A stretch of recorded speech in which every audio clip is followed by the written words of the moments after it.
பாதி நேரத்தில் நானே என்னை இந்த கட்சியினுடைய தலைவராக கேட்டிருக்கேன். உண்மையாலுமே நம்ம தமிழ்நாட்டில் அரசியல் தான் பண்ணிட்டு இருக்கோமா?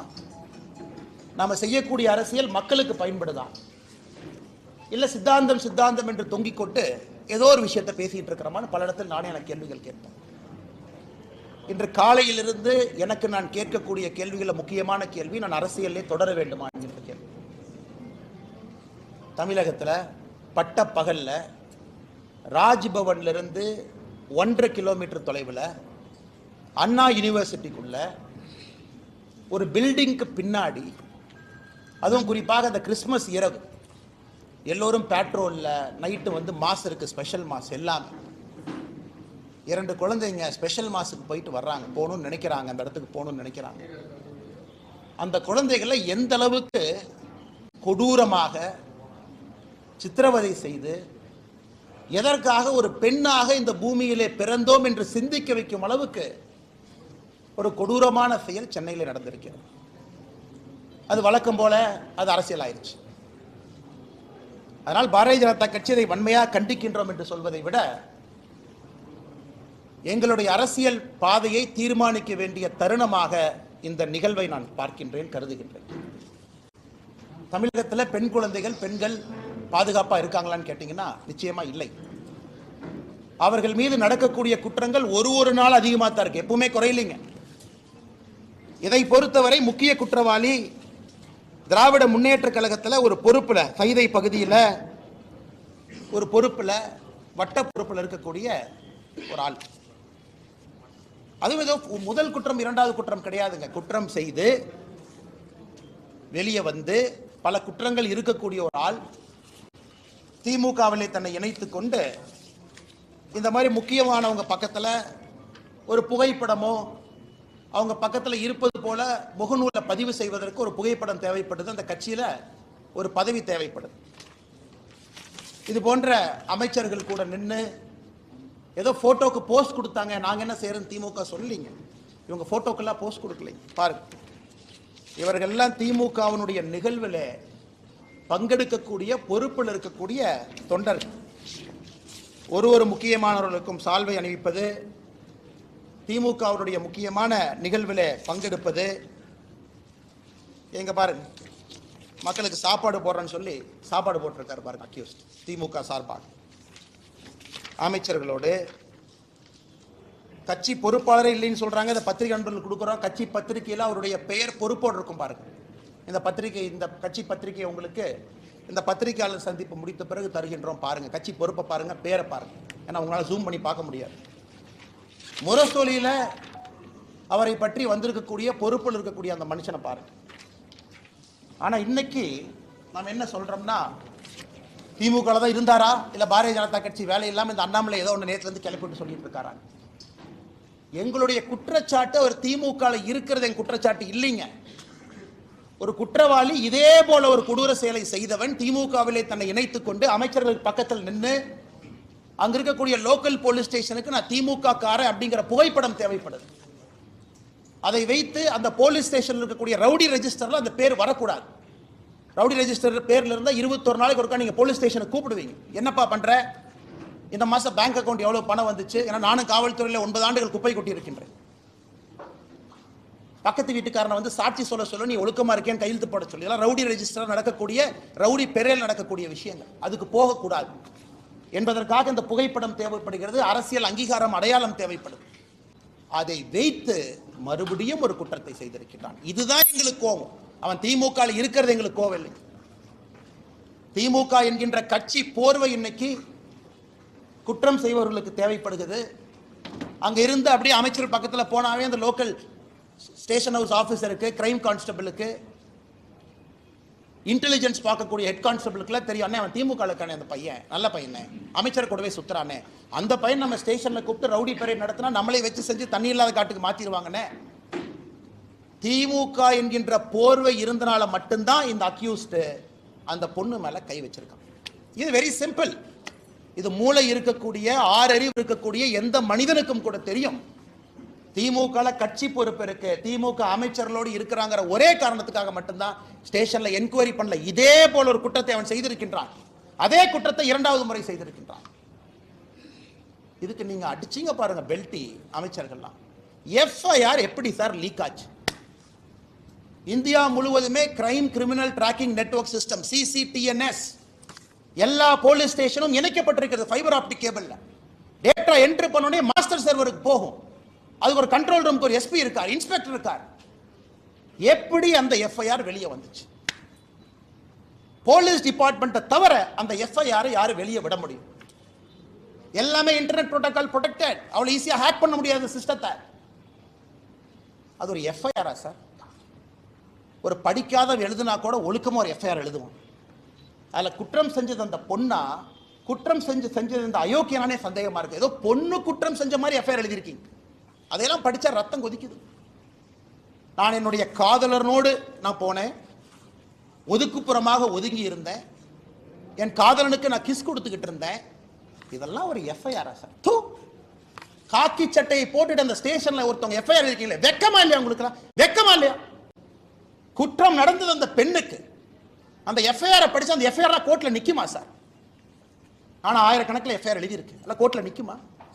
அந்த பொண்ணு ஏதோ தன்னுடைய காதலனோடு பிரைவேட்டா ஒரு மொமெண்ட்டை ஸ்பெண்ட் பண்ணதாகவும் கிஸ் கொடுத்துக்கிட்டு இருந்ததாகவும் இவன் புதர் மறைவிலிருந்து வெளியே வந்து புகைப்படத்தை எடுத்து மிரட்டி, என்ன சார் என்ன இதான் ஒரு எஃப்ஐஆர் டிராஃப்டிங்கா? அந்த எஃப்ஐஆர் லீக் பண்ணிருக்கீங்களா சார்? பொண்ணு பேரு, மொபைல் நம்பர், அப்பா பேரு, ஊரு. வெக்க பண்ணு. திமுக எவராஜ் மரியாதை இருந்தா வெக்க பண்ணியா? நீங்களாம் வெக்கப்படும். பொண்ணு ஊரு அப்பா, அந்த என்ன அந்த பொண்ணு குடும்பத்தையே நாசம் பண்ணிட்டீங்க. 7 தலைமுறைக்கு ஒரு அடையாள ஒரு இதை கொடுத்துருக்கீங்களா? கருப்பு புள்ளியை கொடுத்துருக்கீங்களா? மனுஷங்களையா நீங்களாம்?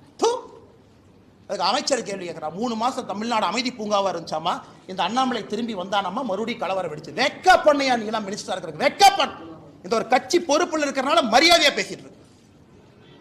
ஒரு தேசிய கட்சியினுடைய மாநில தலைவர் இந்த வெங்காய பொறுப்புல இருக்கிறார். அதனால மரியாதையா பேசணும்னு சொல்லி கொடுத்தனால மரியாதை கொடுத்து கூட்டலாம் பேசிட்டு இருக்கு. வீதிக்கு தனி மனிதனா வந்தா வேற மாதிரி இருக்கும். நான் பேசுறது பிரதமர் மோடி அவரை ரிஃப்ளெக்ட் பண்ணுங்கறதுக்காக ரொம்ப அமைதியா நாகரிகமா பேசிட்டு இருக்கு. வெக்கப்படணும். திமுக இருந்தா நான் சொல்லியா? திமுக பொறுப்புல அவன் இருந்தனால தான் போலீஸ் ஸ்டேஷன் அவனை செக் பண்ணல. அவனை போலீஸ் ஸ்டேஷன்ல செக் பண்ணாதனால தான் அவன் தைரியமா வெளியே வந்தான். அவன் தைரியமா வெளியே வந்து அந்த எஃப்ஐஆர் படிச்சா ரத்தம் கொதிக்கல. நமக்கு ரத்தம் கொதிக்கல. என்ன எஃப்ஐஆர் டிராஃப்ட் பண்ணிருக்கீங்க? என்ன எஃப்ஐஆர் டிராஃப்ட் பண்ணிருக்கீங்க? கேட்டா தமிழ்நாடு அப்படி இருக்கு இப்படி இருக்கு. கேட்டா வடக்கு தெற்கு மயில், வடக்கு தெற்கு எத்தனை நாளைக்கு அந்த இளவுல சாவறது? எத்தனை நாளைக்கு சாவறது? 60 வருஷமா வடக்கு தெற்கு. நாளைக்கு காலையில் இன்னும் ஆரம்பம் பண்ணுவாரு திமுக. டாக்ஸ் கொடுக்கல, மயிர் கொடுக்கல, மட்டை கொடுக்கல. அது உட்காந்து காலங்காத்தால பிரஸ் மீட்ல வேலை இல்லாம நானும் பேசிட்டு இருப்பேன். இவ்வளவு கொடுத்தோம், இவ்வளவு டாக்ஸ் அளந்து கொடுத்தோம், இவ்வளவு அள்ளி கொடுத்தோம். மக்கள் பிரச்சனை யாராச்சும் பேசுறோமா ஐயா? தமிழ்நாடு அரசியல மக்கள் பிரச்சனை பேசுறோமா? காரி துப்புரமா இருக்கு அரசியல், காரி துப்புரமா இருக்கு. அதனால்தான் இதற்கு ஒரு முடிவு கட்ட வேண்டும் என்று முடிவு செய்திருக்கின்றோம். இந்த அரசியல் நீ ஆகாதுங்க, இந்த அரசியல் ஆகாது. ஆனால் மாநில தலைவராக இந்த கட்சியினுடைய தொண்டனாக நான் ஒரு சங்கல்பம் எடுத்துட்டேன். ஐயோ கட்சினா வந்து ஆர்ப்பாட்டம் பண்ணுவாங்க. எத்தனை ஆர்ப்பாட்டம் பண்றியா? சென்னையில் ஆர்ப்பாட்டம் பண்ண போனா முன்னாள் ஆளுநர் அரெஸ்ட் பண்ணி உள்ள வச்சிருக்கேன். நாயை பிடிக்கிற மாதிரி பிடிச்சு. மாநிலத்தினுடைய துணைத் தலைவர் கருணாகராஜன், எங்களுடைய சகோதரர், எத்தனை டைம் பாரதிய ஜனதா கட்சி எத்தனை டைமே அரெஸ்ட் பண்ணுவீங்க? நாங்கள் எங்களுக்கு தனியா எங்களுக்கு வீட்டுக்கு ரோடு போடுன ஆர்ப்பாட்டம் பண்றோமா? இல்ல எங்க வீட்டுக்கு தண்ணி சிறுவாணி தண்ணி வரலின்னு ஆர்ப்பாட்டம் பண்றோமா? கைது பண்ணி நைட்டு 11:30 வரைக்கும் டாய்லெட் இல்லாத மண்டபத்தில் பார்த்து அடைச்சி வச்சு எத்தனை சித்திரவதை தொண்டாங்க பண்ணி அனுப்பிப்பாங்க. அதனால இன்னி உங்களுக்கு இந்த ஆர்ப்பாட்ட வேலையெல்லாம் இல்லை. இன்னிலிருந்து நாங்கள் வேற மாதிரி தான் உங்களை டீல் பண்ண போறோம். நாங்கள் ஆர்ப்பாட்டம் பண்ண கலெக்டர் ஆஃபீஸ்க்கு வருவோம். எங்க ஆளு எல்லாம் காலங்காத்தால 8 மணிக்கு கிளம்பி வருவாங்க. நீங்க அப்படியே ஒரு 1000 போலீஸை போட்டு நாயை பிடிக்கிற மாதிரி 2 பேர்த்த பிடிச்சிட்டு போகலாம். நாளையிலிருந்து ஆர்ப்பாட்டம் அப்படி கிடையாது.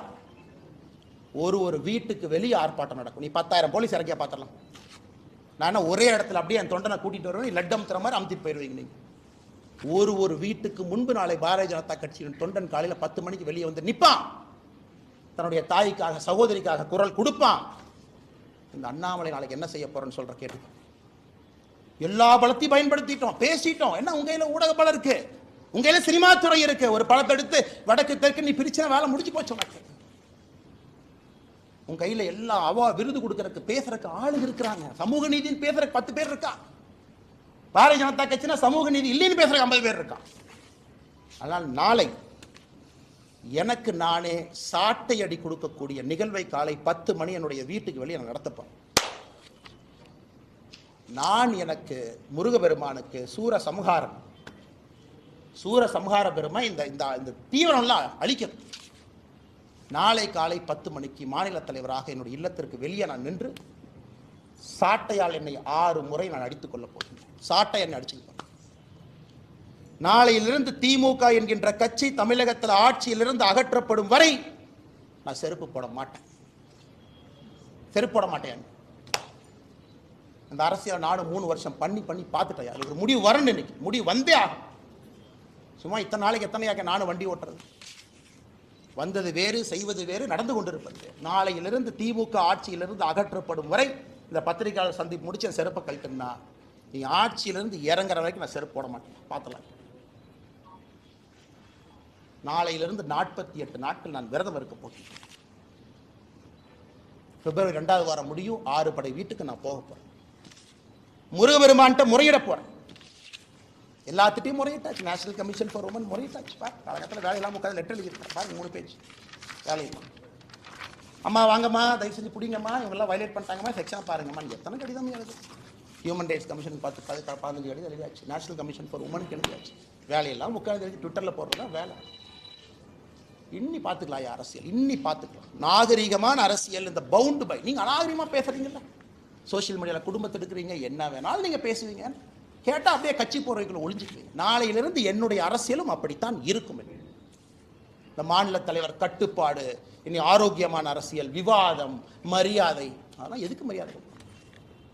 எதுக்கு மரியாதை கொடுக்கணும்? பெண்களுக்கு, குழந்தைகளுக்கு பாதுகாப்பு இல்லாத ஒரு மாநிலத்தில் எதுக்கு உனக்கு மரியாதை கொடுக்கணும்?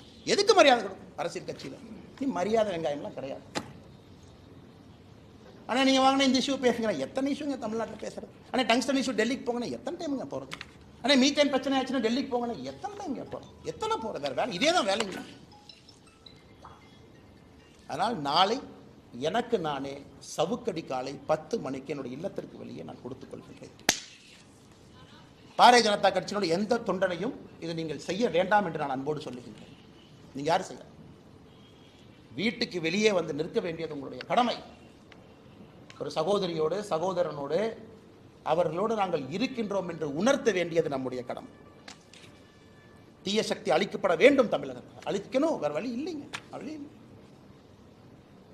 படிக்கிறோம் பாருங்க. எத்தனை கேங் ரேப், எத்தனையா பண்ணுவீங்க, என்னையா பண்ணுவீங்க? தெரியாம கேட்குறேன். 14/8/2024 gang rape of M women accused யார்? கவிதாசன். என்ன நடத்தினா? Udhayanidhi Stalin fan club Orathanadu. 2/1/2023 youth wing of DMK sexual assault of women police constable. லட்சணத்தை பாருங்க, விளங்கி. 22/3/2022 gang rape of 22-year-old women in Virudhunagar after blackmailing her ஒரு வீடியோ. பாருங்க. கேட்டால் கட்சி அப்படி யாருமே இல்லை, இல்லை பொய் சொல்கிறாரு. அண்ணாமலை வந்ததுக்கப்புறம் இது வேலை இல்லாமல் செய்கிறாரு. அதனால் பத்திரிகை நண்பர்களே, வேறு வழி எங்களுக்கு இல்லை. மக்களுடைய கவனத்தை ஈர்ப்பதற்கு எங்களுக்கு வழி இல்லை. இது சாமானிய மிடில் கிளாஸ் பையன் கொதிக்கணியா? மிடில் கிளாஸ் ஆள் எந்திரிக்கணும். அவன் எந்திரிக்காமல அரசியல் எந்த மாற்றம் இல்லை. சும்மா அப்படியே பேசிட்டே வண்டி ஓட்ட வேண்டியதான். 1 country 1 election, அது 1 மாதம் ஓட்டு, இது 1 மாதம் ஓட்டு, டங்ஸ்டன் ஒரு 3 மாதம் ஓட்டு, மீத்தேன் ஹைட்ரோ கார்பன் 6 மாதம் ஓட்டு. அவ்வளோதான். நம்ம எல்லாம் மறந்துடுவோம். எதுக்காக இருக்கிறோம், என்ன வேலை செய்கிறோம். ஆனால் மறுபடியும் நான் சொல்வது, நடுத்தர வாழ்வு வாழக்கூடிய நீங்கள் தயவு செஞ்சு வெளியே வாங்க, பேசுங்க, கேள்வி கேளுங்க. ரோட்டில் வந்து நில்லுங்க, நாளைக்கு கேளுங்க. லோக்கல் எம்எல்ஏ தெரியும் உங்கள் ஓட்டு நீங்கள் போட மாட்டீங்கன்னு தெரியும். இந்த இலவச பணத்தை எல்லாம் எலெக்ஷன் அப்போ தூக்கிட்டு இப்போ எல்லாம் தூக்கி எறி. அதனால் பத்திரிகை நண்பர்களுக்கு என்னுடைய அன்பான வேண்டுகோள், நீங்கள் அதை கேட்கணுங்க. மீடியாவில் டிபேட் வைக்கணும், விவாத பொருள் வைக்கணும். அன்னைக்கு நாமளும் மனுஷங்க தான், அதே சாப்பாடு சாப்பிட்றோம். 6 அறிவு இருக்கு. நம்ம வீட்டில் நடந்துதான் சும்மா இருப்பாங்களா? கத்தி எடுத்து வெட்ட போக மாட்டோம். விவாத பொருள் பேசவே வர சொல்லு. எதுக்கு அப்படி பண்றேன்னு கேளு. ரிப்பீட் ஆஃபெண்டர் எதுக்கு ரவுடி ஷீட்ல வைக்கலன்னு கேளு. பொறுப்பேற்று கமிஷனர் விலக சொல்லுங்க. குறைந்தபட்ச டெப்டி கமிஷனர் வீட்டுக்கு போக சொல்லுங்க. ஆனால் இதை சொல்ல வேண்டும் என்பதற்காகத்தான் அந்த பத்திரிகையாளர் சந்திப்பு. இதை தவிர நான் வேற எந்த இது சம்பந்தமான கேள்விகளுக்கு நான் பதில் சொல்றேன்.